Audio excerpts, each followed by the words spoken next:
how do you handle fear in your life? Because fear is a normal part of our life. For instance, when I was growing up, I was afraid of saying something in class because I thought I might feel silly or stupid and other people had better answers. So I was afraid of being embarrassed, and I think every child has to figure that out. And so I actually looked around the room and I noticed that they were asking questions that I was thinking. And I remember this in grade 7. And I thought that I was thinking that too.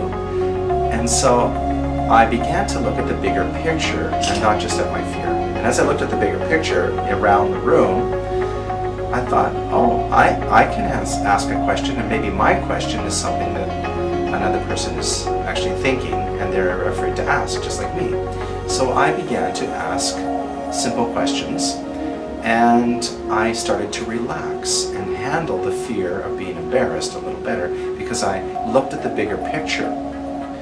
And then I was able to get beyond my pain, because when we're in pain, our pain becomes the bigger picture and we can't see anything around us.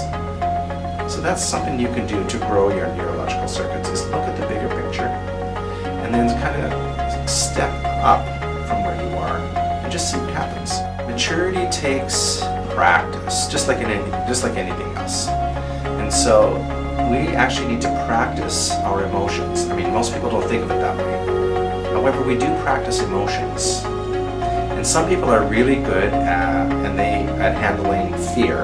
And it's because they've practiced overcoming fear. However, some emotions are difficult to practice because they're too big. So how do you practice being embarrassed?